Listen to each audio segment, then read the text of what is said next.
right, well, welcome to I'm Not Racist, My Friend's Black. Yo. What's up? We got my motherfucking boy in the building. That's my best friend. It's my best friend. Howdy. Okay, but is your real name Jackson or is it Joaquin? My real name's Joachim. I went with Jackson because of the whole, I was trying to get, hired, And Really? when they see Joachim. But now that like Joaquin Phoenix is like popping, are you like, oh, I'm about to change it back? Is he like, popping? I mean, the Joker.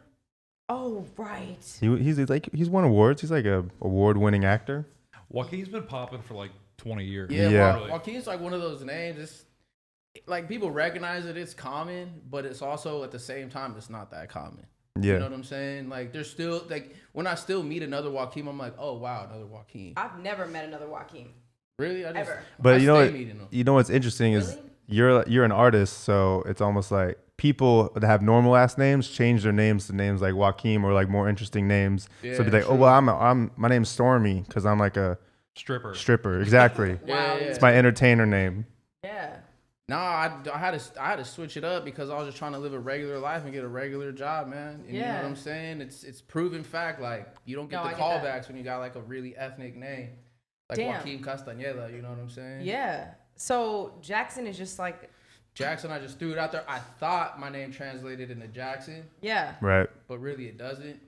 How long have you been doing that? But I just rock it. I think I just did it for like a couple years when I first came to LA. Oh, okay. And then he popped. And then I popped off. Yeah. And I jumped off the edge. Sorry, my dog is trying to hump you. He's insane in the membrane. It's all good. But yeah, like quick introduction to Jackson. Yeah. He's a really dope artist. And we wanted to have him on the show because we just like having talented people. Hell yeah. And I'm not gonna front. We don't really know that much about art. No, but, we don't at all. But I'm a musician, you're a model, we're all creative here. So like we just appreciate creative stuff and we like to pick people's brains and see where their heads are at.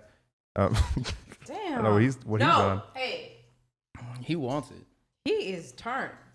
But Hey, let me man, see I that. appreciate the words. Yeah, Thank you. for Thank you sure, for for having sure. me. Yeah, of course. I've known you for some time now. Yeah, we go back. Cause when were we working at the Soul House together? I want to say it was 2000. Like 2016. 17. Yeah, I was there for like 2 years. Okay, yeah, and I was there at maybe towards the end of your year. Yeah. So 2017. 17, I left. 17, I was like, I'm done. Okay, so then it must have been 2016.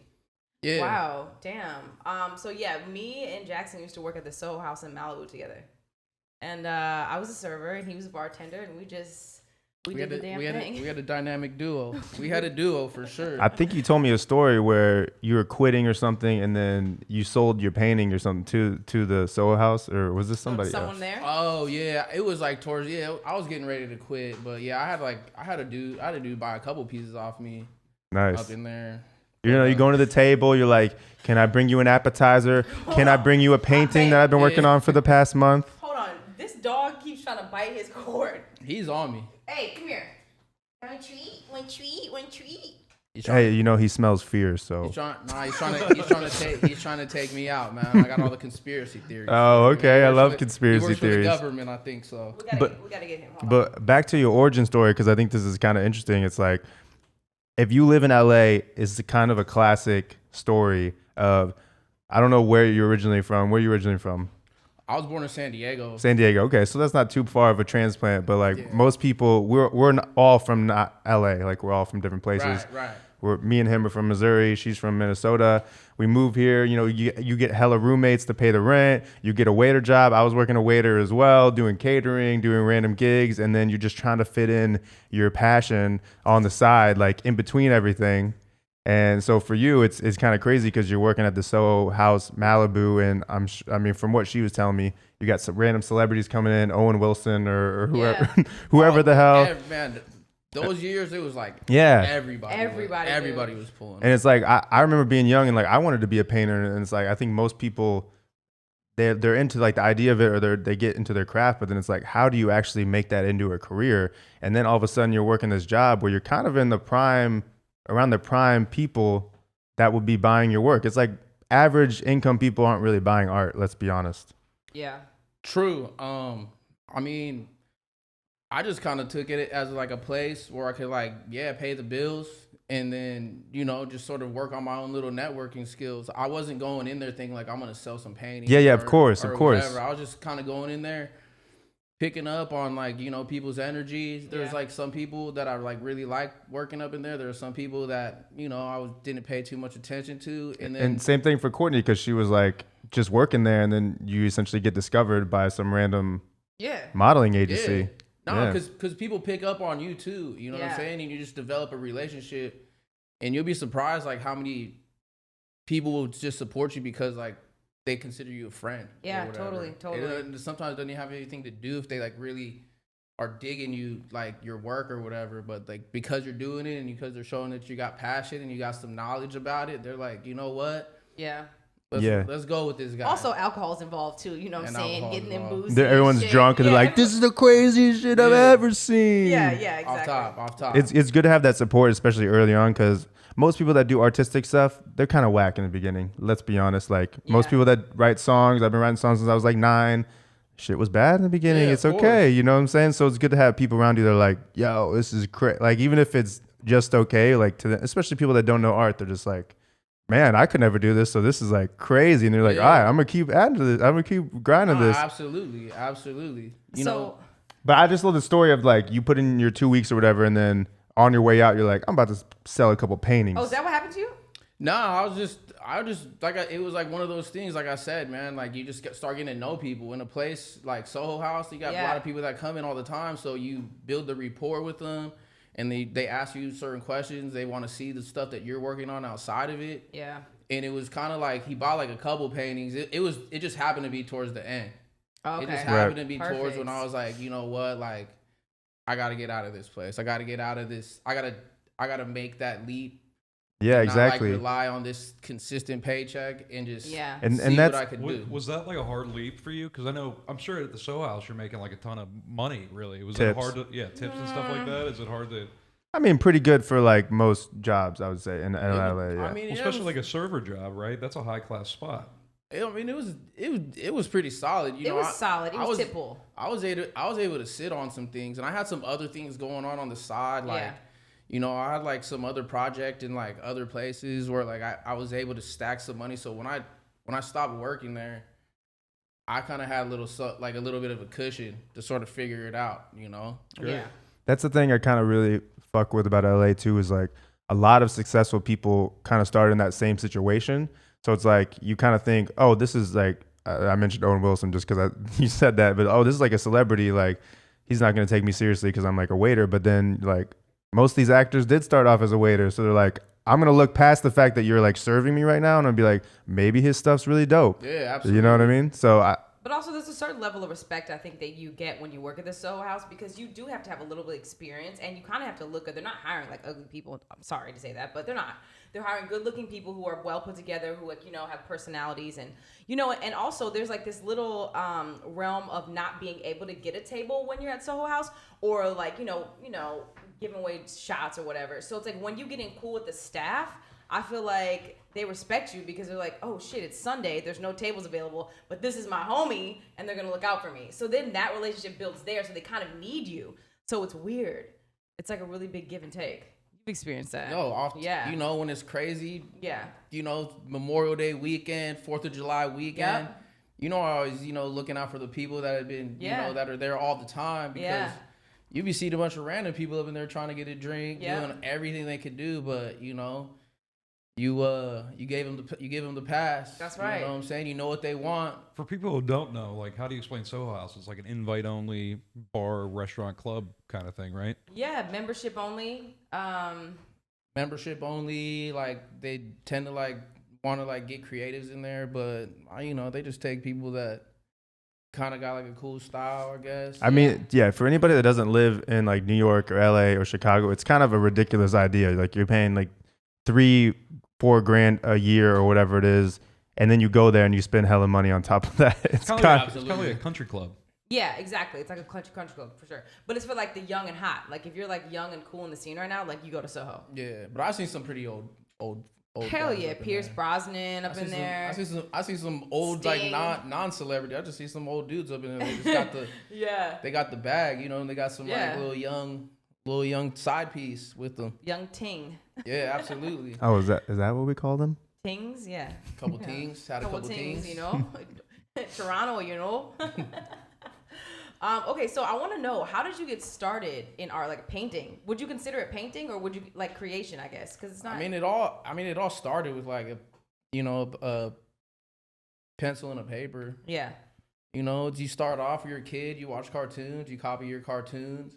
And it was like kind of a weird thing. Like my whole family was like, "Oh, you're gonna be an artist. You're gonna paint." And I was just like, "All right." So like when I was a kid, they'd always gift me like whatever markers, paint, pens, paper. But when I was little, I wanted to play basketball. Like I looked like Michael Jordan. You know what I'm saying? Like Shaquille O'Neal. Like I wanted to try to be like an athlete. So like I got to the point I was like, I don't want this. Like, hook me up with some basketball. Let me get some Jordans, bro. Like, let me get the pennies. Like, let me, I'm trying to hoop, Like, I was like, this is weak. Like, art's weak, bro. Like, you know what I'm saying? I wanted to, like, run up and down and, like, try to, like, be on, I've tried to be on the basketball team in high school, try to go to college. Like, I thought that was tight. There's like books that parents give you when you're a kid, and they show you how to draw, like, this is how you draw a dinosaur, and there's like step by step. Did you get that? Was it like your parents like hooking you up with that? Like, I got in trouble because they get like somebody in my family gave me like a life drawing book, and if life drawing is actually nude drawing.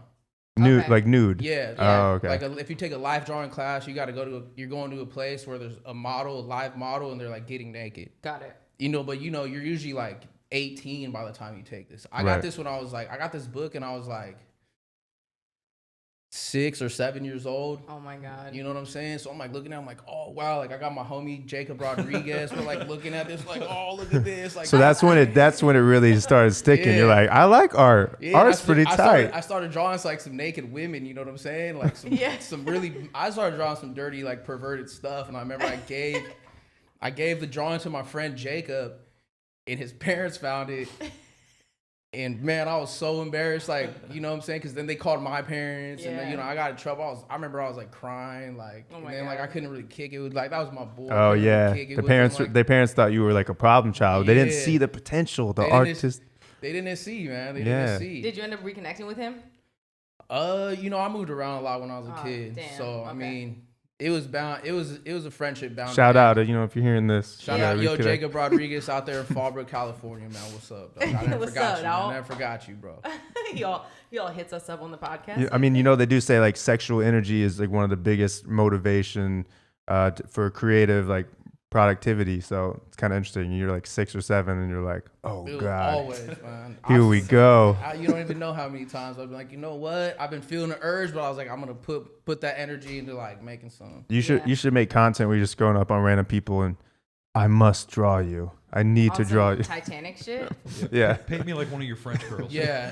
Absolutely. Nah, man, that's a. You know what I'm saying? That's a tough one to pull these days. Yeah, that's one. That one gets tricky. Yeah, that one gets tricky. Okay, so this is kind of a weird question, but it's like I don't really know how to categorize this. But what I guess category would you consider your art to be in? Like, are there different categories? Like, because I know everything is perspective, right?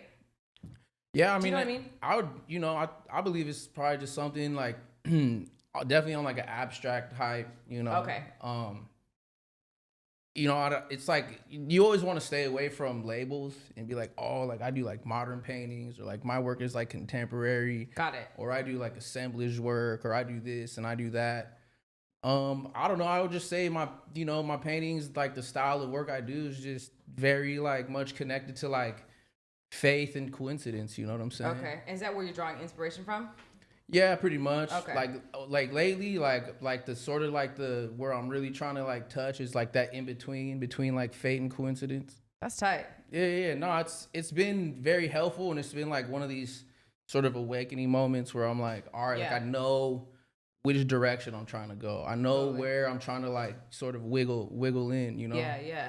What's your process like? Like, do you have to be like alone? Like, do you have to have music? Like, certain smell or anything? I don't know. I mean, that's he's lighting candles. a little sandalwood. He's baking some cookies. A little Palo Alto up in there. Yeah.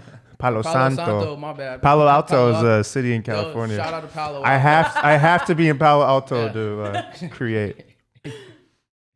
Nah, I stay. I like being by myself. That's for sure. Yeah. You know, be by myself. Sometimes I'll put music on. Sometimes I'll just listen to the news. I'm like super into like current events. Yeah. So like I listen to the news a lot, but I got to keep it balanced because that'll make you depressed too. Yeah, totally. So you like listen to the news and you just be enraged and you're like, all right, I'm ready to go.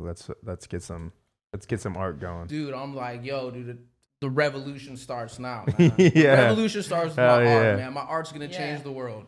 Should we show some? I feel Yeah, like, you wanna? I can pull it up now if you want. And you want to talk about some pieces or what they're called, or, you know? Cool. And so explain to the people, because this is obviously just a graphic of it. Is it 3D or?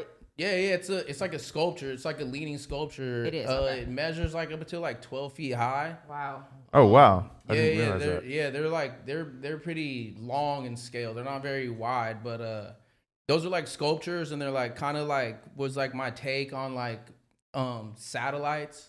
Okay. You know, and like obviously like frequencies, you know, because like, you know, frequencies and like that type of in wavelengths is like something that really interests me as well, like especially like dealing with like the consciousness. You know, like the Sumerians, ancient Sumerians, I've heard. They think that they were like the first aliens. That it looks like something like that. There's like hieroglyphic old school shit. Absolutely. I love that type of like relic sort of like artifact. Because this top one, the blue one, it's like it almost looks like a guy with it looks like a cowboy hat or like a UFO with feet.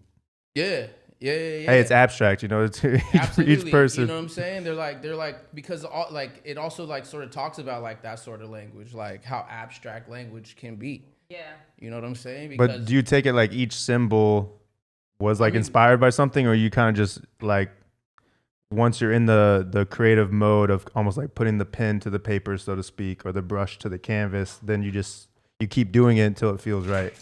No, I mean each symbol like had that inspiration to it. You know, there was a while I was doing that symbol and it would pop up in a lot of my work. So like it was like a way for me to like keep the heritage, you know, as far as like my 3D work and my 2D work.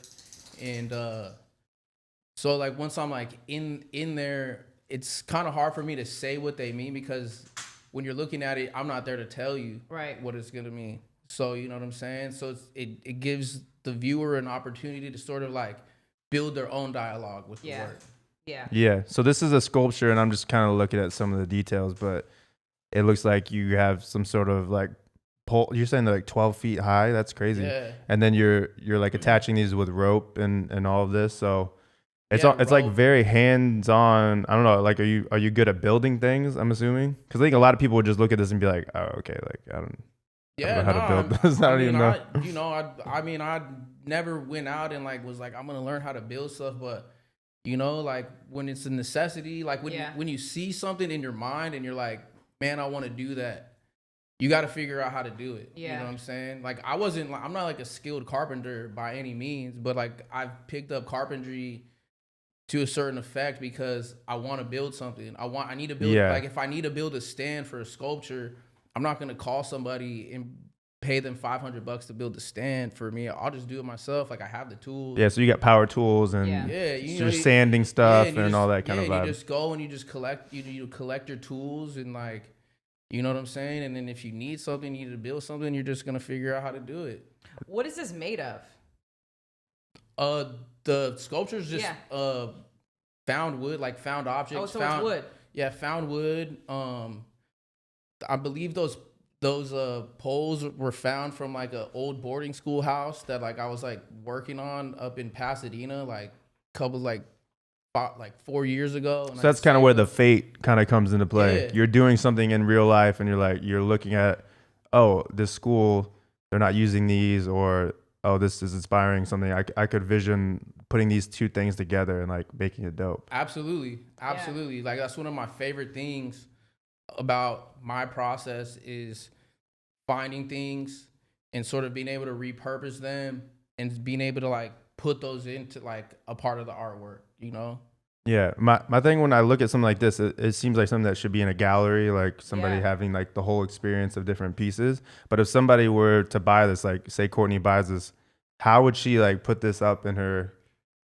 You find like you find like your tallest wall, obviously, you know, and then I would just lean it like either like in the corner or something, okay, or just have it leaned up, you know, like it's.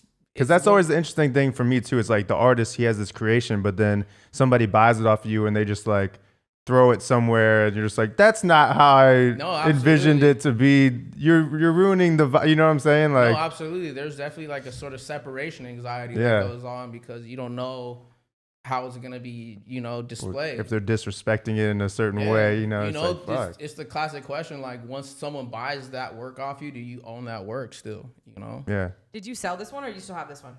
I still have that one. You still have it? Yeah. I had that one in a gallery. Like, I was able to show that one in a gallery so that you were able to get the experience, and I got like really good feedback off it. But I have it in my studio. Yeah. We have more that we can show too. Yeah, let's do it. Cool. This is tight. This is cool. This is a tarp. I see that blue tarp. Yeah, cool. That's a tarp draped over some, you know, some stretcher bars. If you don't know what a stretcher bar is, that's when you it's the apparatus in which you stretch canvases around, so you can, where you usually paintings are made. I just sort of like threw that on there, made a net, and just started like collecting stuff and started like adding things. And it took me like about 2 years to like finish that piece because, you know, you're sitting there and like, you know, Matt brought up like, you know, you kind of got to let things come to you. Yeah. You know what I'm saying? I'm a musician, and we've been doing a lot of promo and press lately, and we'll have like fan questions. And one of the questions I always get is like, how do you know when the song is done? So for you have this art piece sitting in your studio, which I'm sure is a pretty decent sized studio with all your tools and everything, and you're just walking by it every day, and you might just work on that for like an hour and then work on something else, and then it's like, I've been working on this for 2 years.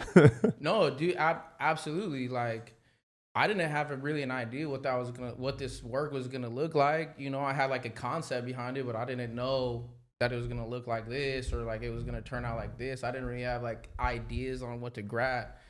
And so, yeah, you know, like your process for making music, you just sort of, when it's done, you're like, all right, like, chill, you know what I'm saying? Yeah, live with it, let it breathe. And then, you know, then you go back to it. And then, so that was like a sort of a piece. Like, I used to look at I had this book of Mexican altars.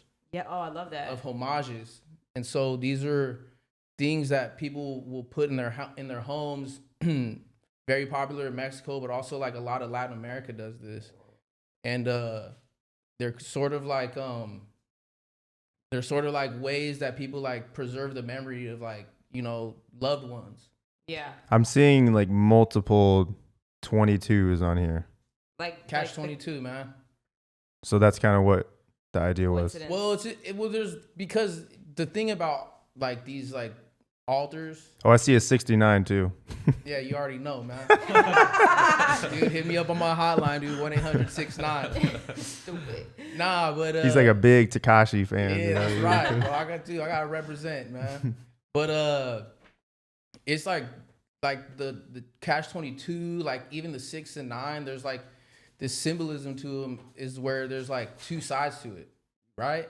So when you look at like an altar or these homages, usually like people are displaying the best things about that person.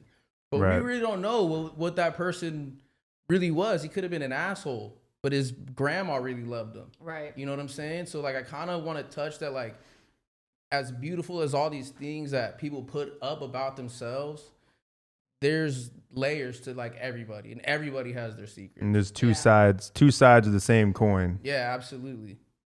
Absolutely. Hell yeah. How tall is this one? I believe that one's like 60. It's like 60 by 54 inches, I think. Okay. Wow. Yeah, is that a little man in the middle? Yeah, I do a couple Power Rangers up in there. Yeah, I fuck with it. The Green Ranger. Yeah. I got a couple. He's holding his boy up. Yeah. You know what I'm saying? I love it. Oh, that's a good one. I mean, it's more of like a nerd thing to notice, but in one of the OG Power Rangers, the Green Ranger turns evil for an episode. Oh, wow. I used to watch Power Rangers a lot when I was a kid, and I didn't even know that. Tommy? Turns evil. He turns evil one episode, and they have to he's like brainwashed or something, and they have to, and then I think he gets like his new Zord or something, and they're like, oh. The hell? Yo, man. Power Rangers. I'm just saying two sides of the same coin, you know? That's right, man. Even your best friends, they might flip on you. Oof. We've all had that happen. Yeah, 100%. But does that make them a bad person, or they just have a bad day it's just timing, I think, with everything in your life. You know what I mean? It's like, and what do you consider bad at one point, and maybe you may not consider bad at another point. Like, I don't know. It's all balance. No, I feel that. Like, I just had a falling out with like one of my really good friends, and like, like recently. Recently, and I'm just like kind of tripping, but then at the same time, it's like I don't know what that dude's going through. I mean, I kind of do. I have a feeling on what it's about, but like what we had an argument about, like. Yeah, because one that's like when you have arguments about stupid shit, it ends up being a projection of just something that they're going through. Absolutely. And it's like being mature enough and okay enough to like not be like mad at them over it. And it's like, yeah, people yell at you and like say stupid shit, but like at the end of the day, it's not even about you. Oh, for sure, man. I mean, the Power Rangers had to eventually forgive Tommy, right? Yeah. They had to be like, hey, bro, you tried killing us. You tried taking us out, man. Yeah. But you're back with us. Yeah, man. We need your Zord. Yeah. We need your Zord to defeat Goldar. Your what? Your Zord, man. It's like your spirit animal, but it's a giant like Mecha Godzilla. Yeah. I don't know. I've never really seen that show. You never seen Kimberly? She's got the pterodactyl, the pink pterodactyl. Oh, yeah, that's right. No. And then they kind of messed up in the original because they had like the Yellow Ranger was like Asian or something, and then I think maybe they thought it was racist or something, so then they changed it to the black. They had a black girl that was the Yellow Ranger. Black too. See, I was watching, but they were cool. That wasn't like an issue. I don't think that was like in like the mid '90s, man. That wasn't. I was watching Gullah Gullah Island and like hanging with Mr. Cooper and shit. You know what I'm saying? That's So Raven. Like, hanging with Mr. Cooper was cool. It was cool. Dude, he played basketball. Like I said, I love hoops. Like, I remember that one. Like any show that had anything to do with basketball or the NBA, like if there was just an appearance of an NBA player in a movie, I'd watch the whole movie. Did you ever see The Proud Family? No. Yes. Okay, and basically one of the main people in that show was Wizard Kelly, but it was Magic Johnson, and he owned like a theater, and like he was always featured in that show, and I thought it was so tight.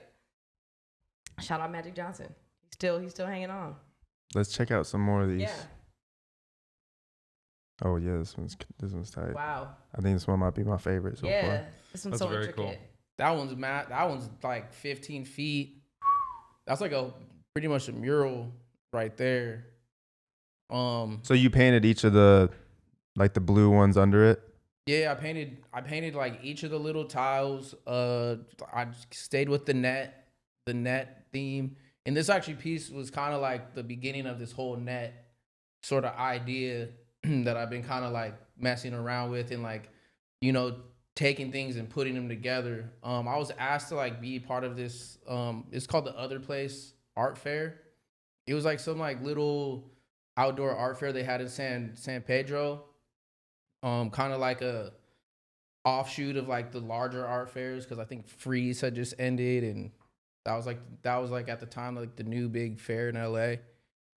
And like a really good artist friend of mine, Sam Greenfield, she asked me to be part of her booth, I guess, or setup. And so she wanted me to do a mural, but like I just made this piece to wrap around their whole booth. So it was all like wrapped around on the outside.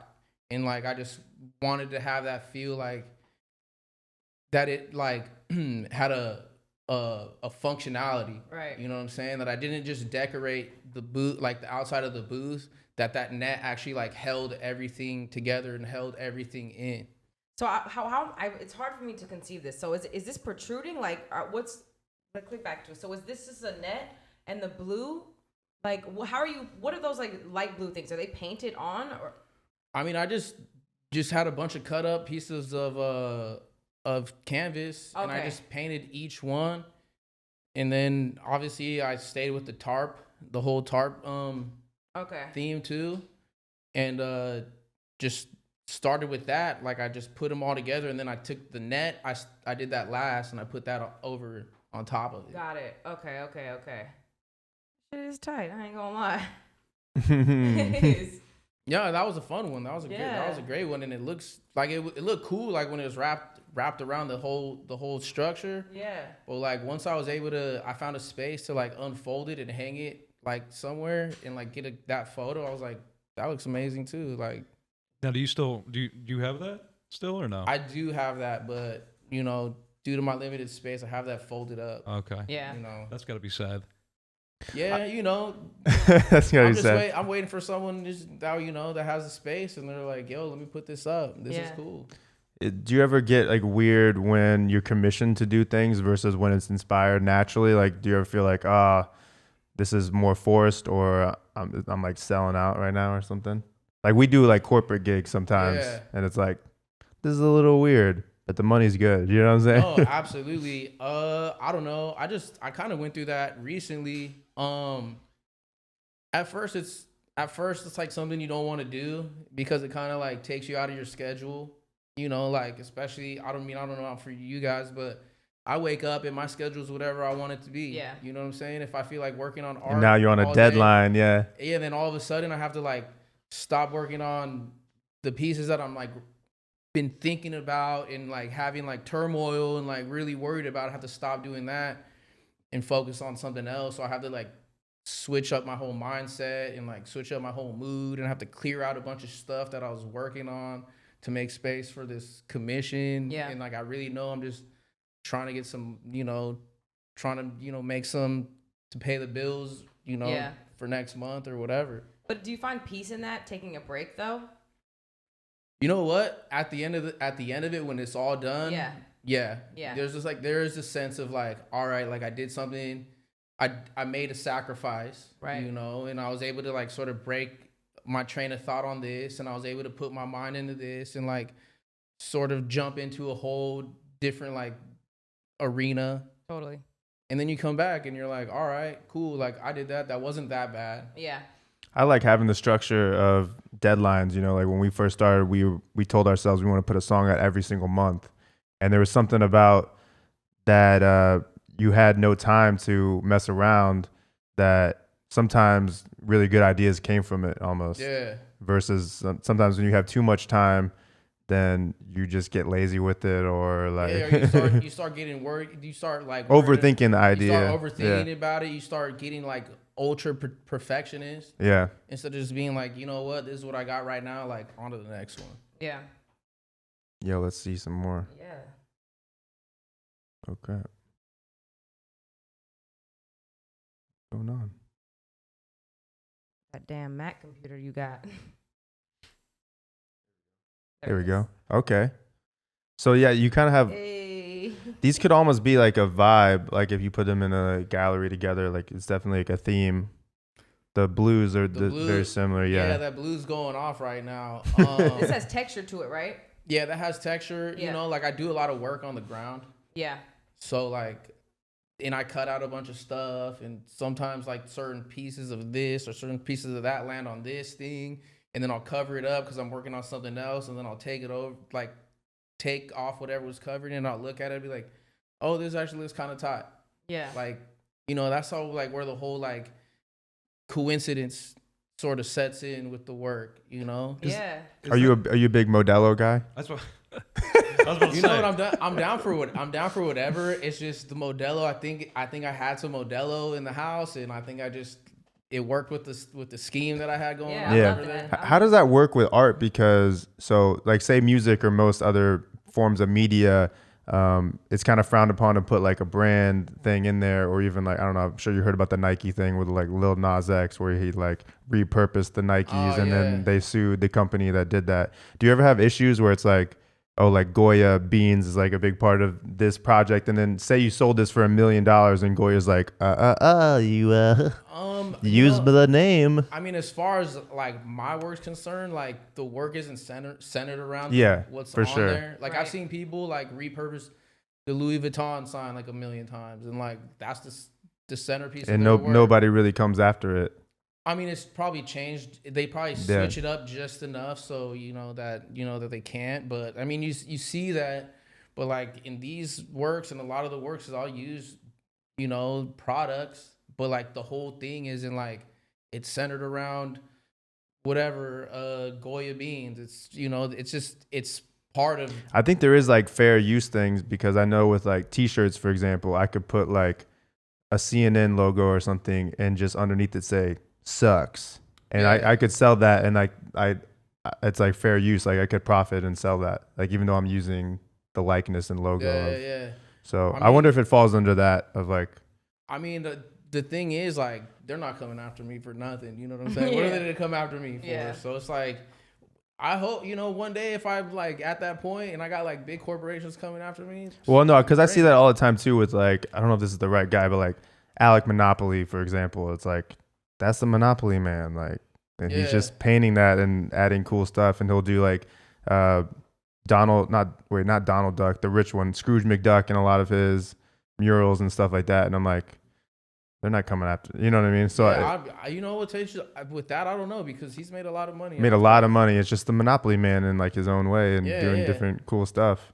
I mean, there's a lot of artists that do that. Like they Space Invader guy. Yeah, they just sort of switch up something, and boom, like people love it. How long does something like this take for you? I don't know, probably like a month or something. Wow. Because it's not like I'm sitting there like working on it. I'm like working on a bunch of other things, so I'll just come back. Yeah. And then I'll like have to like do something, and then I'll just keep coming back to it. And I have like 3 or 4 of these like working on them. I mean, this might be a personal question. If you don't want to answer, you don't have to. But like, how much would something like this, for example, go? Because it's like obviously you're putting in a month of your time, or at least it's taking you over the span of a month. Maybe you're not putting in 12 hours a day for a month, but still, it's like. You know what? I can't even tell you. Is it more of like an auction situation where you get into the gallery and then people are kind of like. No, usually like if a gallery takes it, they'll like set like, we'll talk about a price. Like a dealer and all that. Yeah, and I'll talk with the gallery like, I don't want to like put something like some crazy amount that they're not going to be able to move, because they got to do their thing too. So I'll like talk to them about it, see, everybody's different, every single person that comes in to buy something or is interested in something is coming from a different situation. Like I'm still very, civilian in that scheme in my work. Yeah. I have like different people coming through all the time. I don't have like mega collectors coming through and they're like, and I have to like work off of a set price. I can, literally like set whatever, and it's not going to mess with the value of my work. Because it's really interesting with art, and similar with music. It's like once you're kind of like a name at a certain point, then it's like, even if say you just held this piece for 10 years, now maybe you could have sold it for 10 grand or whatever the hell, but then 10 years now everyone's like, oh, I love Jackson, like blah blah, and it's like $1 million piece. It's like you didn't put any more work into it. It's just got more valuable over time. Well, I mean, you put in I didn't put in more work per se on that artwork, right? But I put in more work on building your brand in my practice and your catalog and everything. Exactly, absolutely. So that's like sort of where like value, plays a big part. Dope. I love this one a lot. Me too. I love that Lagoya right there. My jam. Yeah, those ones were like sort of a base, like then those ones go back to like the whole altar, like the homage concept. Like if you look at a lot of these like homages, they have like this sort of blue paper sort of set in the background with like stars and stuff. So I kind of was like inspired by that. Is that a shoe print in the corner on the left? There's shoe prints all over these. I love it. Yeah, because like I said, I work on all these on the ground. Like you've been in my studio. I have like paintings all like, the only paintings I have on the wall are paintings that are done. Yeah. Everything that I'm working on is always on the ground. You do have hella paintings on the ground. It's always on the ground. Do. So you've seen the studio? Yeah, I've been to a studio multiple times. Yeah, it's like paintings everywhere. Like you kind of have to like landmine that joint. Nah, when I tell people like, I just tell people you have told me to step on it before. I'm just like, don't trip. Like it's all good. Like it's on the ground. Like walk, you know, go which way, because I want that energy, you know what I'm saying? Like, I don't just want my energy. Yeah. I want other people's energy, you know what I'm saying? And like, I think about like people walking, and I think about like the streets, like the sidewalks, for example, and how much energy just sidewalks absorb on the regular. So people buy this and they're like, there's some really cool people that stepped on this. Maybe. There's like a million. You just gotta put a little tag on the back, like stepped on by Courtney Granberry. You just gotta start inviting I'm gonna get you over there, man. You gotta start inviting celebrities over and like, this was stepped on by Drake. You know what I'm saying? Yo, I had someone brought a bag of something to my studio one time, and I kept the bag and I put it on a painting, and I sold the painting, and I told them about that bag, and they were like pumped up about it. That's just exactly. Because that's I'm not gonna tell you who brought the bag, but what kind of bag? It was like a Gucci bag. Oh, okay. I thought you meant a bag. I was like, okay, damn. It was like the bag. It was like a Gucci bag. Wow, that's what's up. So yeah, this piece is kind of similar. It's like the Progresso version, and then you got the footprints on it. Yeah. What's this like string stuff? Where'd you source that? Those are just, you know, when you're cutting canvases, you just end up with string everywhere. You know, so I like, you know, and like I said, like when you're working on the ground, those strings sort of get everywhere. They'll get even on the painting, and sometimes it'll just sit right. And I like the texture of them, and it's just sort of like it just brings over a process of different things that I'm working on. Especially as like a photo, it looks really sick. Is that a bingo card? Maybe right there. That's like a scratcher. I use scratchers. That's tight. Scratchers a lot too. I like that. But I like the mosaic style of it. Like, me too. If this was like, I mean, just putting this out here, but if this was like artist like album artwork like this, and then you put something like different in the middle, like this would be like some next level shit. Like I could see like Kanye or some shit like, this is my next album, and people would be honestly, they'd be like, what the fuck? And they'd be like, this is kind of hard though. You know what I mean? That kind of vibe. Like if this was on a purse, I would cop that shit. All right. Do you know what I'm saying? Okay. Like, or if it was even like on some jeans, like if you had a pair of jeans with like a couple patches of it on there, that would be fire. A couple Progressos on there, a couple nutrition facts. For real though, or like a jean jacket that looked like that. Yeah. A couple of scratchers on there. Scratchers, you know? But like scratchers that have been unscratched, because you might have been, you know. Or even $100 scratcher. Leave that joint on there, you know what I'm saying? Yeah. I got bread. All right, we need to go to the next one. Okay, we're switching up the colors. This is the Sue Whoop one. Sue Whoop, man. What? What did you say? Sue Whoop. What is that? Blood gang. Oh, okay. Yeah, I forgot about that. Because we had a green or a different color, and you're like, we got to change this, man. I'm going to get in trouble. I'm just joking, man. I don't, support that type of stuff. You know what I'm saying? It's just a joke I tell with my friends. Someone runs up on you on the street like, what was that shit you talk about, cut? Yeah, nah, man, I don't want none of those problems. Live in LA, you know what I'm saying? It's a hot topic. Yeah. Like some of your stuff is almost like Andy Warhol kind of vibes, where it's like, it looks older than it is. Like it looks vintage. Yeah. Kind of vibes, even though it's, you probably did it somewhat recent. Yeah, I mean, like I said, like I love the sort of that artifact feel. You know what I'm saying? Yeah, they all have that vibe. I found this in a cave somewhere. Exactly. That has been found. Like I had to dig for this and dust it off, and it was next to a dinosaur fossil. That's the arcade shit. You're like, this is a real parking violation that I got when I first moved to LA.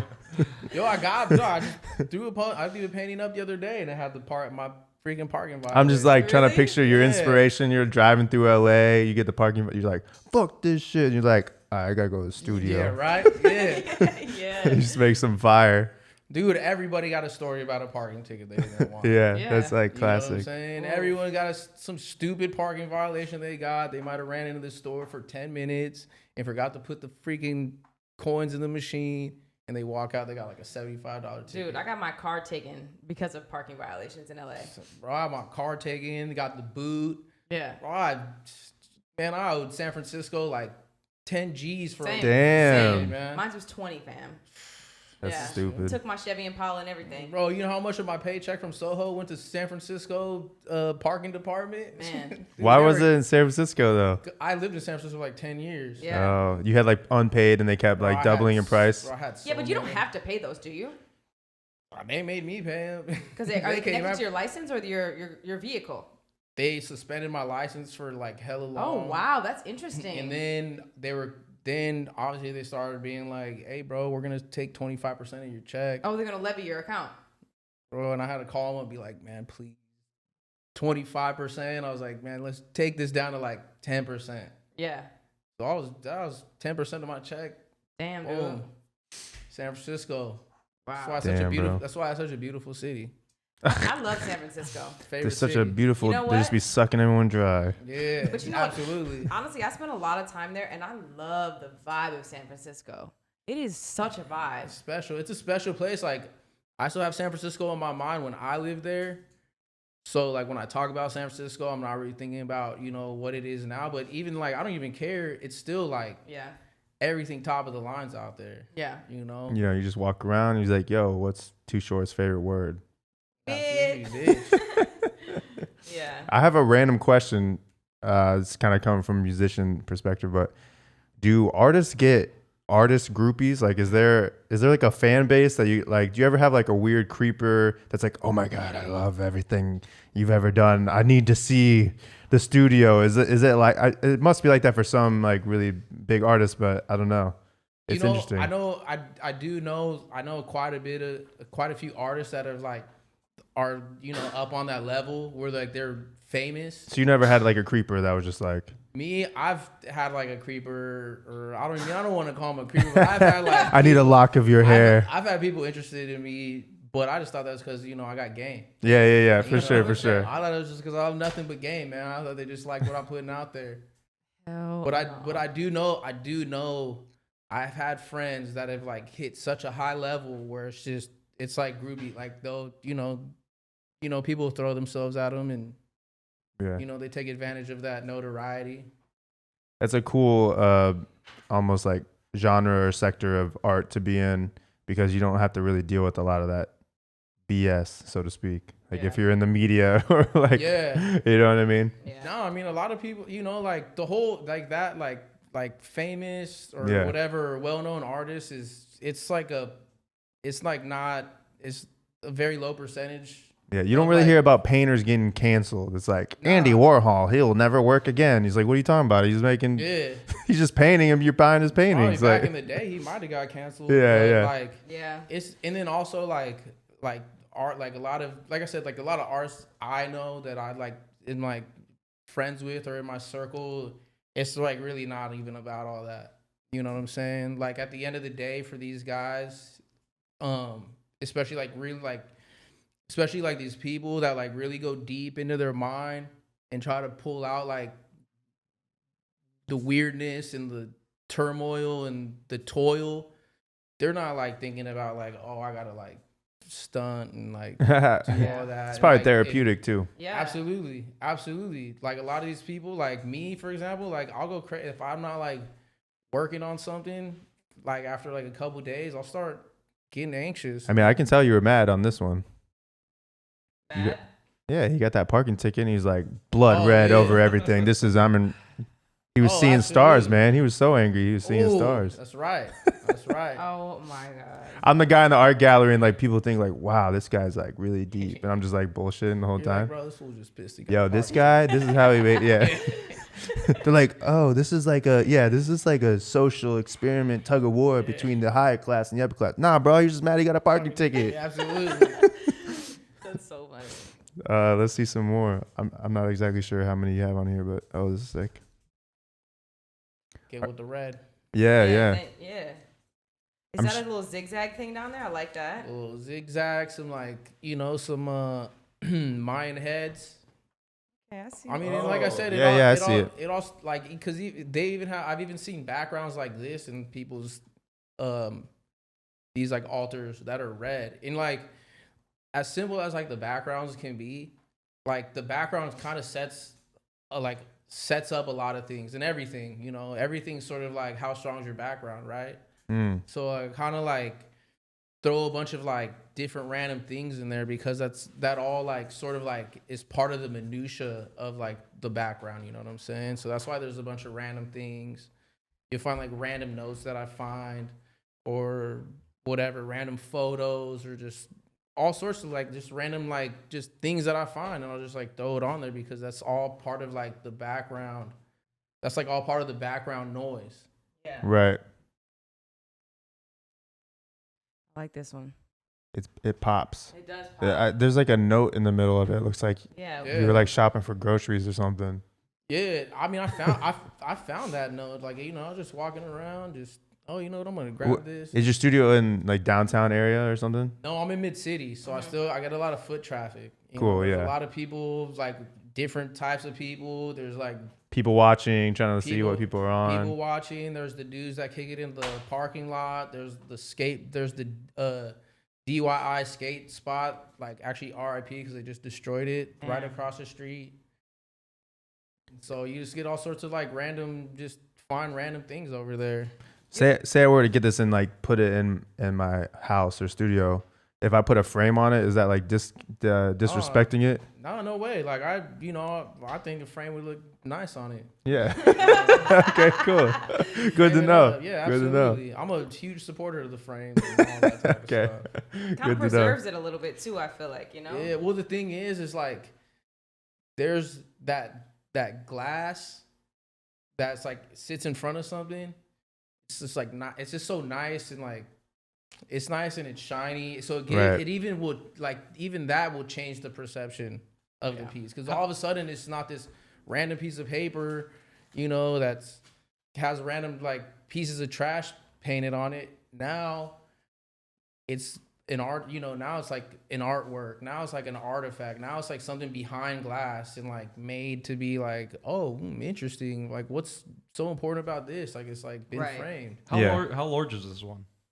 I think this is 24 inches by 19 inches. I love that. You see the zigzags and the Newports? Yeah. Oh, I didn't see the Newports. Oh, There's Newports? Oh, yeah. Should I miss that? Wow, it's crazy how you can look at something for so long and then see something new. Like I've been staring at that and I did not notice those Newports. That's insane. Nah, but that's sort of part of like why I enjoy like grabbing little random things and putting it on there because at first you might not notice it, but if you hang out with the piece, you know, you might have not noticed that for like 3 months and you had it sitting there, or you might have been in the gallery and you just sort of, you know, and then you look at it and I don't know, like maybe you had like a uncle or like a grandfather or something that was smoking. So all of a sudden, like there's like a connection right there.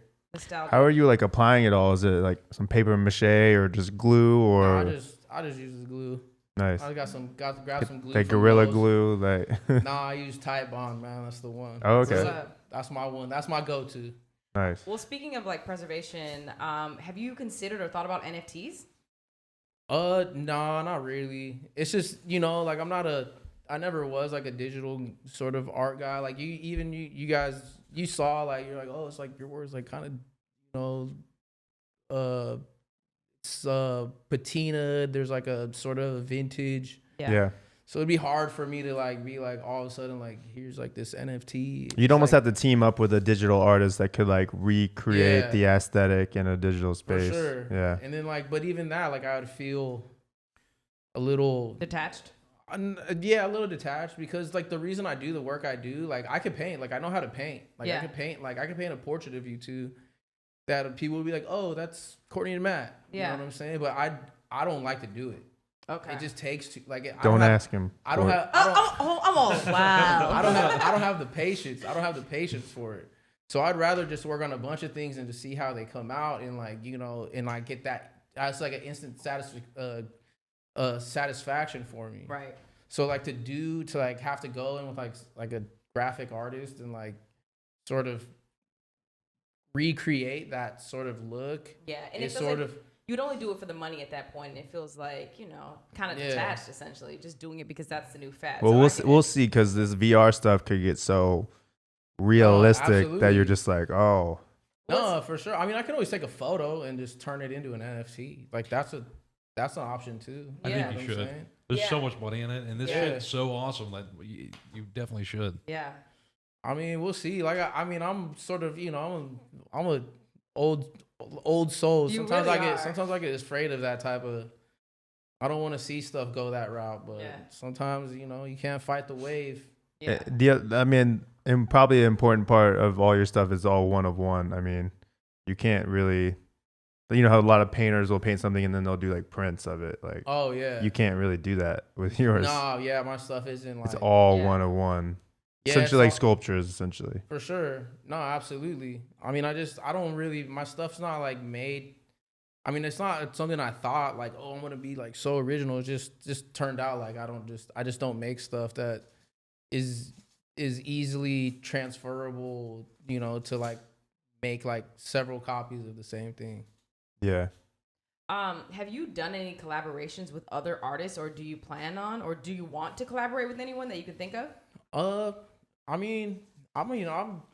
be open to it. Like I've done like collaborations with people before. You have? For sure. Like okay. I used to do like murals and all that stuff. I lived in Europe for like 5 years. You lived in Barcelona, right? Yeah. Yeah. So like I would collab with people all the time because that was like such a part of life out there. Is like if you're an artist, you know, let's go and like find some campo or some like nave. Yeah, because it's crazy. Because I don't know how you think of this, but our generation seems like they're a bunch of uncultured swine. Let's just say that. You know what I'm saying? So I think culture has changed. Culture has changed. So now you see, you know, we have some friends that are really into like the hype beast, like streetwear brands, and they brought in a shoe that's literally worth like $80,000, and it's literally a really good artist like yourself, and they basically just put it on a Nike Dunk, and they're really rare shoes, and now that shoe's worth like 90,000. I have no idea how much the original like painting was or anything like that, but it's almost like. And you were telling me the other day, you're like, oh, this person, they created their own color and now it's blowing up on all this fashion stuff. It's like if you can almost integrate art into fashion or just whatever, because the average 13-year-old isn't looking at sculptures in a gallery, but they're looking at what Travis Scott is wearing and they're like, what is that? I've never seen that color before. I've never seen a mosaic of Goya beans and all this shit on like a fucking shoe. Like that is crazy looking. And then all of a sudden it just blows up and I don't know. Well, yeah, as far as like those type of collaborations, that's, you know, I feel like for a while that was like kind of like not, you know, the kind of frowned upon to like do a collaboration. Like if you're an artist and you do a collaboration with a brand and I'm in, so like, but now I see, you know, very high profile artists are doing collaborations with high-end fashion houses. Yeah. Or whether it's like the Obey people, you know, he was like a street artist and then all of a sudden it's like on every t-shirt and everybody's wearing it. You know, like Kenny Scharf just did the collaboration with Dior. Yeah. You know, and like, you know, I guess Kenny Scharf would have sort of done that type of stuff before, but, you know, but like that's sort of becoming like, a little bit more acceptable. You know, there's a few artists that just did like that painted a bunch of bags for Louis Vuitton, like very high profile, like super high profile artists. So I mean that type of stuff is definitely there. Yeah. Oh yeah. This is probably like a cliche question, but like, do you have any interaction or any like with Banksy at all? Like, do you know anything about him or like? You know what I'm saying? That the most average person. Do you know Banksy? Who is he really? What is his name? The average person who's not really in that world has no idea. So do you know anything that we don't know? Do you know what I mean? No, I don't. Okay. There's like secret artist underground clubs. I want to say like he might have been. I don't know. To tell you the truth, I don't know. Yeah. I don't know much about him. Like I know about the same about it as anybody else. Okay, cool. I've had some friends that knew him. Yeah. But I never was too interested in him, to tell you the truth. So I never like was like, oh, what's up with this guy? Like, is he an older guy? You think, or like younger? I have no. No, he's probably like older. He's probably like, I'm assuming he's like maybe like in his like mid 40s or something. Okay, cool. You know, just I was like a while. I don't know. Everyone has their own like idea of like what somebody looks like before they get to see him. So totally. Did you ever see that the painting he did where basically it was like in a what's the thing when you want to shred files? Paper shredder. Oh, paper shredder. Did you see that? Where the painting was like within like 5 seconds, it just started shredding. Yeah, it sold for I don't know how many millions, and right when the auction guy like brought the hammer down to be like sold, right there was like through the shredder. That's insane. Yeah, and that whole idea of somebody paying money for like a self-destructing piece of art. Oh, they knew it was gonna self-destruct? I don't know if they knew. I don't think they. I'm not sure, but I think it's just people want to be part of the culture and they want to be part of like absolutely a piece of history that's going to be remembered forever. And I think the thing about Banksy is whether you love his art or not, he's essentially marketing himself. Like he's doing it in a way that's going to get press. Like he's doing a piece of art in the middle of London that everyone's going to see and be like, how did this get here? And how did nobody see him do it? And how do they, nobody knows who he is. And it's all, he's doing that on purpose. So it's like at a certain point, art is the visual expression of it and what you're going through when you're creating it. But it's also like, how is this impacting the culture and the world at the same time? Yeah, he got his niche. Yeah. And he's been able to like exploit that niche. Yeah. And I'm not saying exploit in a bad way, but he's just been able to capitalize on it. Totally. In like such like a, you know, masterful way. Like he did it. Like he did great. Yeah. You know, like some of his pieces are like really hard hitting and like really like make you think, you know, and like make you wonder about certain things. And that's, you know, and in street art, that's like really important because you're essentially telling people, hey, look, like this isn't about me. Like, look at this piece of art. This is like about all of us. And like, look at this and like, think about this. And like, that's, you know, that's where you got to give props up to like an artist like him. Yeah. Well, speaking of that, I brought up your next piece and I'm just curious, like, what do you want people to think of when they see this piece? Because you got an American flag. It's almost like a bit of Americana in this for sure. You got the boxing gloves, basketball. That's, you know, probably an American sport and all this. Nah, this was another piece like I'd been working on for like a couple years, like 2 years too. And the title of this one is actually When Pompeii Burned. And I'd kind of been sitting on this one for a while before I put it out. And I'd like been done with it and I was kind of like messing around and like just, you know, just living with it, right? You know what I'm saying? Like feeling it out for myself. Cause you know, you always want to hang out. I like hanging out with if I can hang out with the artwork, that means I feel like, all right, like. It's so interesting. You have a personal relationship with your pieces. You have it in your studio and you're like, yeah, I just want to hang. You're like, your girl hits you up. What are you doing tonight? I'm hanging with my art. What you talking about? I've had his life. I've had that's been an issue. Oh, wow. Nah, man, you want to be able to hang out. Cause if you can't hang out with your own work, like, you know, you want other people. So, and I'm not saying you're crazy, but what's this stigma of like all these good artists, they're like lunatics. Like Stephen King, he was always on like hella drugs when he was writing his best books. I don't know. It's like, what's the deal with that? I mean, I'm a musician too. I definitely like party and do my thing. And I'm definitely weird and I'm not like average, but do you think really good artists kind of have to be a little crazy? Like just to come up with these weird ideas or? I mean, I know a lot of great artists that are just normal dudes, just clocking in. Like clocking in, they show up, they got everything all set up, all nice and perfect. Maybe it's normal in front of you though. Yeah, but I mean the thing is, like you hear like the real interesting stories is always like the Jackson Pollock. So there's like a freaking crazy alcoholic. Like Van Gogh that was him, right? Cut his ear off and sent it to his girl. You know about that? Yeah, he weird as hell. There's all sorts of like, you know, like in that for a while that was like a big story that like art dealers would push, right? Like it probably helped sell his art. But even with you know, on the music side of it, Adele, for example, there was a point where she was in a really healthy, happy relationship and she felt she wasn't writing as good of songs, so she essentially ended her relationship so she would have more inspiration for like her new album that was coming up.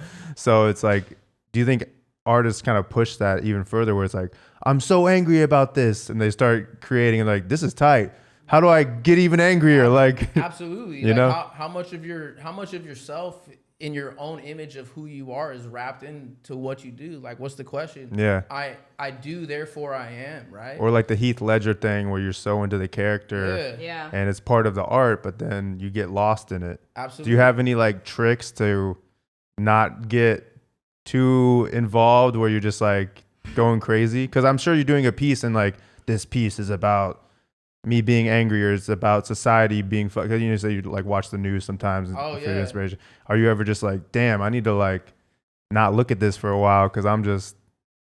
No, not too much. I mean, the only thing if I'm like, damn, I need to stop looking at this is when I start overthinking it. And like, you know what? Like, I'm thinking about this too much. Let me cover it up and start something else. Like I feel like the best way for me to sort of like keep myself like reeled in is to start something new.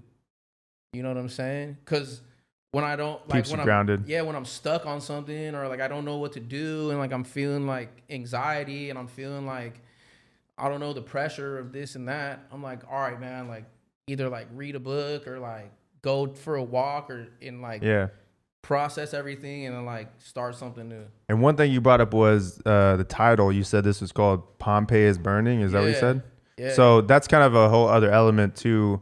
Like, cause they're in the gallery, you see it, and then there's like the title underneath it. So is that like a big part of these projects? Like you want people to see it, then read the title and be like, huh, how do those relate? Cause I would look at this and my initial thought wouldn't be Pompeii, cause obviously that's some Mount Vesuvius Italian. No, well, not all my paintings like have that type of stuff. This one in particular did, because if you look on like the bottom right corner, there's actually a video I see it. that is like about Pompeii, right? Yeah. So I decided to like put this one out in the world. Was right when the insurrection happened.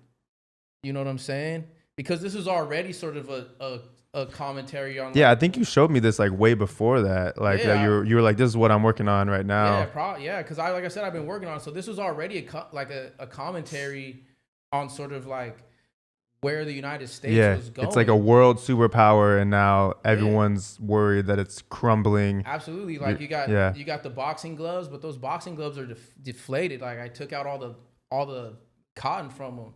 You know what I'm saying? There's like you got the crutch. It's like crutch. On its last leg. It's on its last leg, right? You got the vampire, the blood suckers sucking the middle class dry, right? And it's so interesting too, because it's like we have all these social justice, we got protests and we got riots, and it's everyone's tired of lockdowns and all this craziness. But then the moment like the political elites are threatened, then it's like, oh, the world is crumbling. It's like, no, we've been been like in pain, like. Absolutely. For a while. Absolutely. But you guys care now because they went after the cushy chairs, and they're like.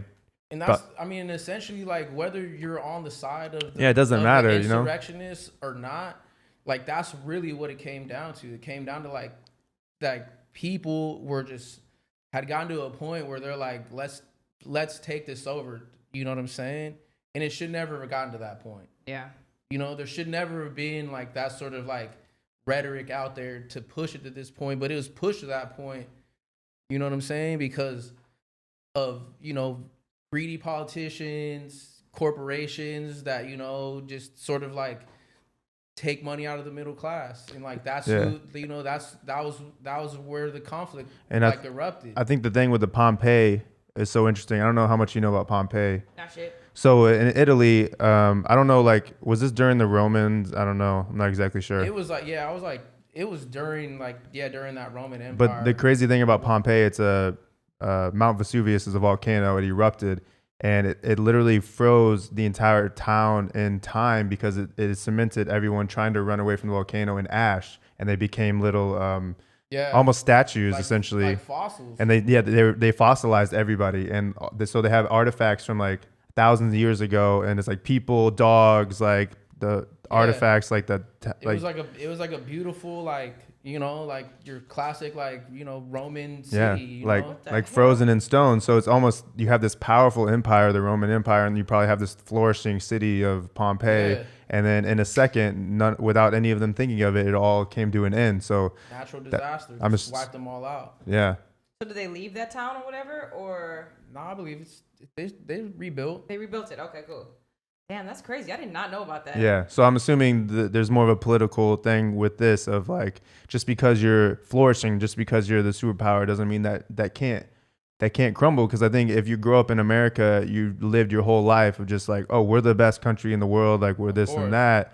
And it's like, no, you have to constantly want to be the best country for whatever reason. You can't just sit here and be like, I'm the best just because I'm American. I'm the best just because I live in New York or I live in LA and like whatever. It's like, no, you have to actively be productive and be giving to the world. And it was like no one I remember no one expected that to happen on Jan. Like I was in the shower listening to it, And then I had to get out, and I was like, "What the hell is like?" I was watching something. It was like, "What the hell is going on?" People were freaking out. Yeah. Wait. Are you talking about?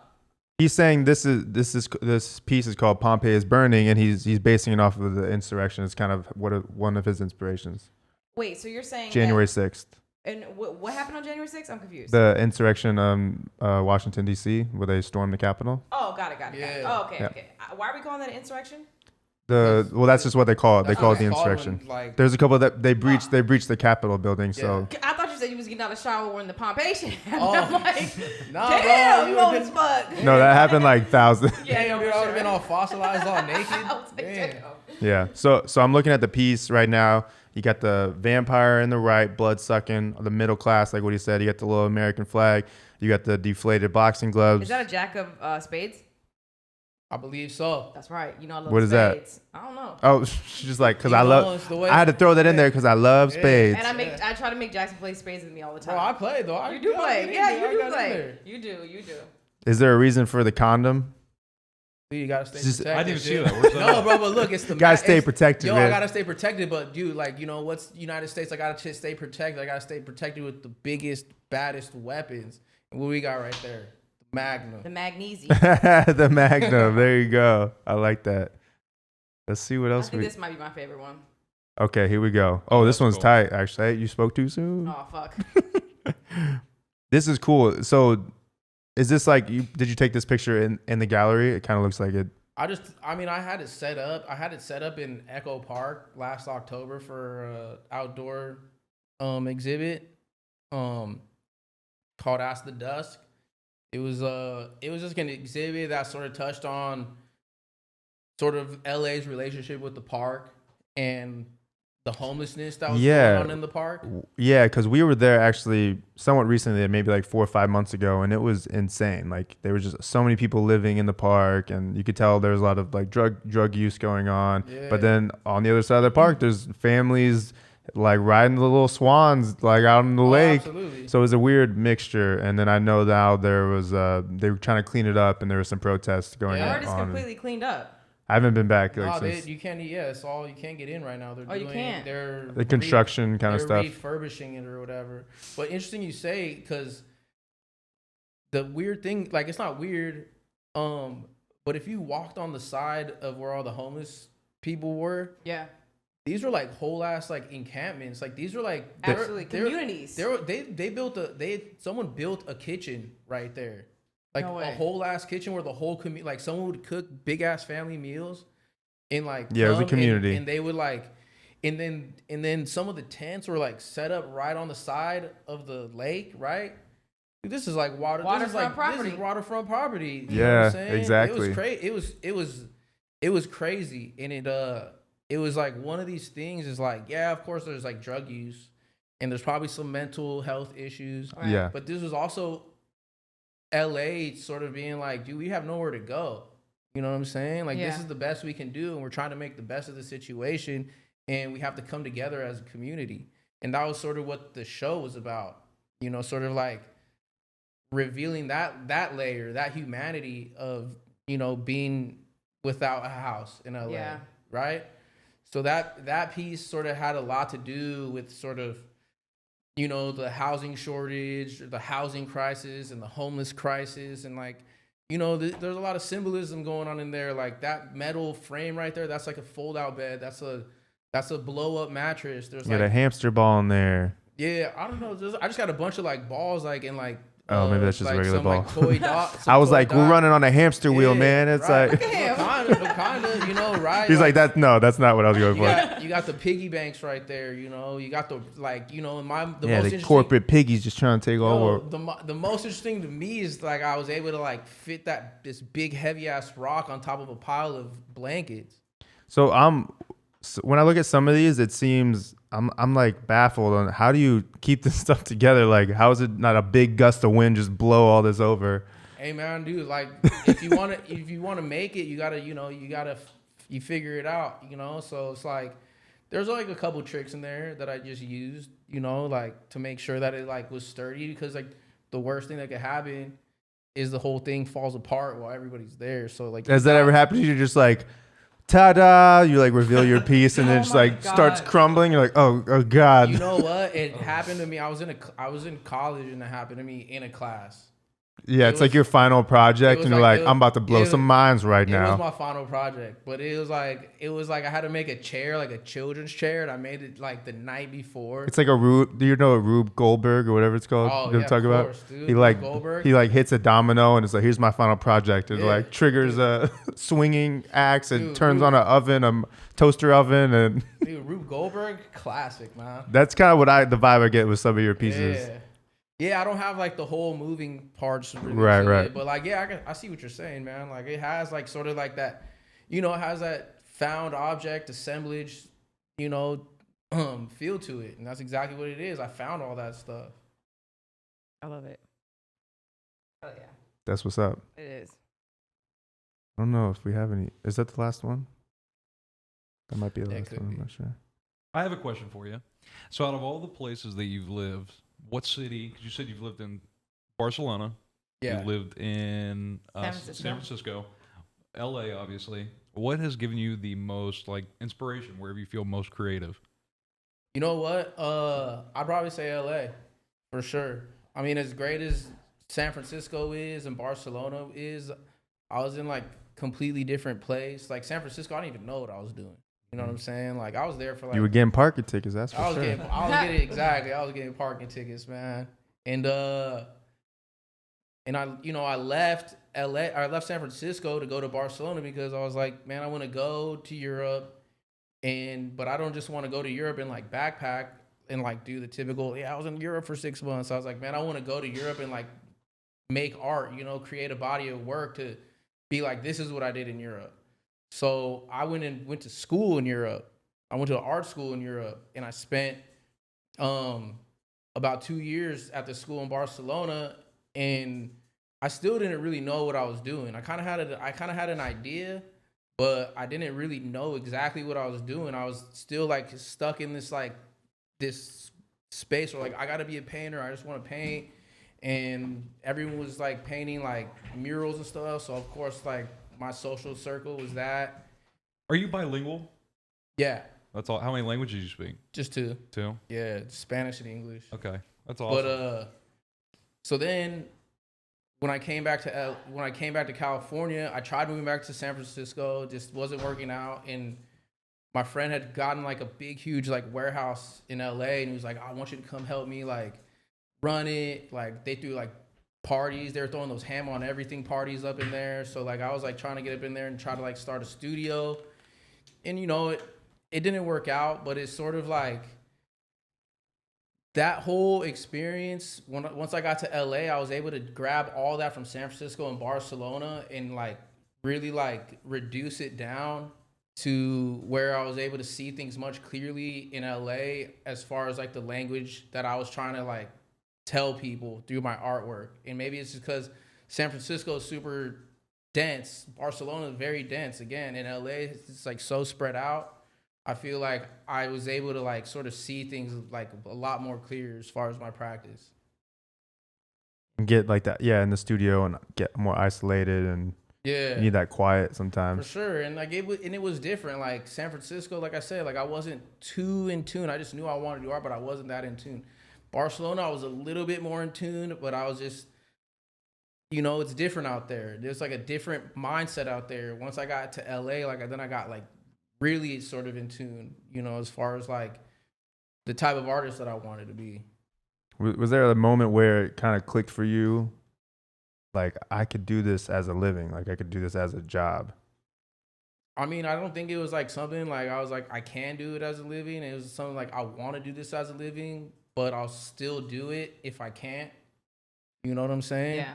And so that's where I was like, right. I think that is the first step for anybody that's trying to be a professional artist or musician or model or whatever. It's just like, I'm just going to do it no matter what. Yeah, absolutely. And I'm going to figure it out. But at the end of the day, if it doesn't happen at like a certain level, I don't care. Like, I'm still going to do it. Absolutely. Because a lot of people are very conditional with their thing. Like, I want to be a famous singer. And then they try for like a year and they're like, no one's listening to me. And then they just stop. It's like, well, bro, like, you don't really want it then.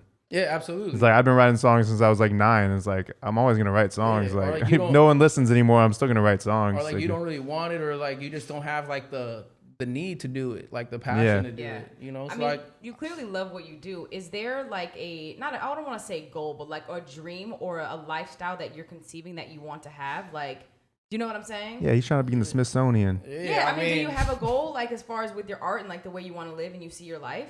I mean, you set the little goals, and you obviously there's like a bunch of you hopefully you like achieve them, and it turns in like the big picture. Yeah, I mean, in reality, like my goal is to like, of course, make quality work, have like my peers, that are also artists, like respect it, and just have people when they see me that they're like, oh, that's Joachim or Jackson, and he does this. Like, that's the real goal. Yeah. Everything else would be great. Like, yeah, of course, like I want to be in like the top gallery, and of course, like, I want to have collectors calling me and trying to like acquire stuff for their collection. Like, that'd be great. And Lord willing, like maybe that'll happen. But like it starts with me. It's just like, all right, this is him and this is what he does. Yeah. Well, do you have any advice for young kids? Because there's probably going to be a lot of young people who don't know if they're artists or want to become an artist. Yeah. Do you have any advice for like, believing in yourself, or not even like that, just like, a roadmap or like help or like stuff that you went through, like lessons that you learned? Because I feel like art and a lot of any artistic area is so open that it's hard to know what to do. Like, where do I start? Like, how do I make it happen? Yeah. Definitely. It's something like, it's just like, start small. You know what I'm saying? Like, don't start a big ass painting. Like, you think you're going to finish a painting in like a day or in 2 hours. No, like it could end up taking 4 hours, and that might even be too long. So you start small, and like making art is just like anything else. You know what I'm saying? You got to condition yourself. You know what I'm saying? Like, you can't, like, it's rare. I mean, there's people that do it and it takes them 20 seconds to make a painting. That's great. But, you have to build up your endurance to do it, because you got to put in the work. You got to put in the hours. You got to sit there and think about it, and, and also like expand what your art practice is. Like, if you're a painter, yeah, you got to paint, like definitely paint, but also, get interested in other things to get your mind off it. Like, pick up a book, or, pick up an instrument, just to like get yourself out of that and get thinking in other things, and like get inspiration so you can bring that all back in with you. You know what I'm saying? I'm curious to how you feel about this, but I feel my crossover into just doing it for fun and doing it as professional, part of it was not really being as attached to what I'm doing, in the sense that I get it done and then I put it out for the world, and then that's it. Once it's out, I'm not really judging it from there. You get what I'm saying? It's almost like I heard stories of Johnny Depp where he's like, I never watch my movies because I want to just act in the moment, and I don't want to like watch it later and be like, oh, I should have done that, or I should have done that.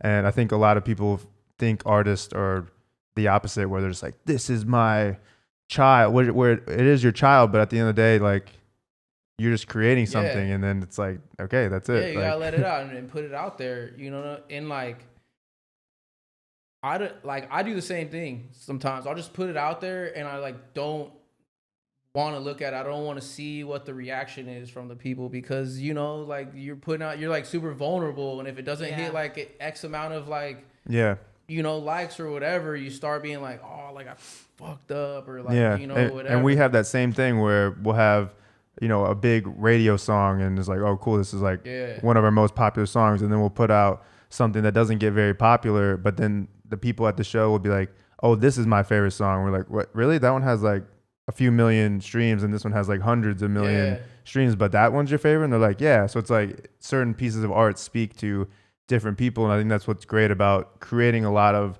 content or pieces of art or whatever, because you don't know what people are gonna gravitate towards. It always almost feels like that, like the work that you made that you like the most, or the work that you made that you like the least, like for whatever reason, like people like like that the most, and you're like, whoa, this is kind of weird. Because it's never about you, though. You know what I'm saying? Yeah, absolutely. And that's what it really comes down to. It's so funny how it's all synonymous, like modeling, art world, music, and we're all like insecure about all these weird things, but we're all having the same exact experience. Absolutely. It's crazy. Because I used to get so nervous before we would drop a song. Like, it's really, like, we're actually about to drop new music tomorrow, or actually at 9 p.m. tonight, and like, I feel nothing. Like, I just like, whatever. It's cool. It is what it is. But I used to be so nervous of when it was like, oh my God, like, I love this song so much. Like, I hope other people love it the same way. And you have that nervousness, and then it comes out and you're like, oh, is this going to be a big record for us or whatever? And now it's just like, now I'm just trying to do like good work. Like, I care more just about the product and like,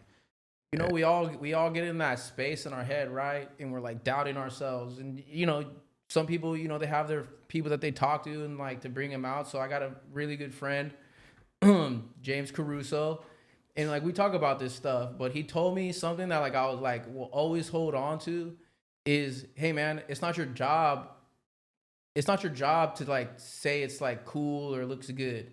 It's everybody else's. Your job is just to make it. Yeah. And put it out there and make it to the best of your ability and be confident and like you gotta let it go. You know what I'm saying? Because like whatever happens, you still gotta make something else. So it's just like that's sort of like what my mindset is before I get nervous on putting something out. I'm like, you know, it's not even my job to like judge it. And there's really no clear cut formula either. Like we've had songs, our biggest songs that we made in like a day, and then we've had other songs that we had for a year and a half that flop or whatever, like just don't do that good. So, or you spend thousands and thousands of dollars on and like they don't do that good, and other ones you didn't spend anything on. You just made it in your laptop or whatever. You know what I mean? Absolutely, man. So, yeah, resistance, man, crazy.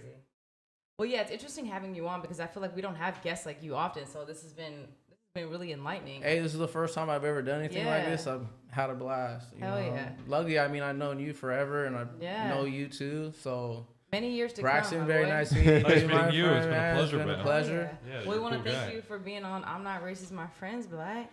Hey. Hey, that's right.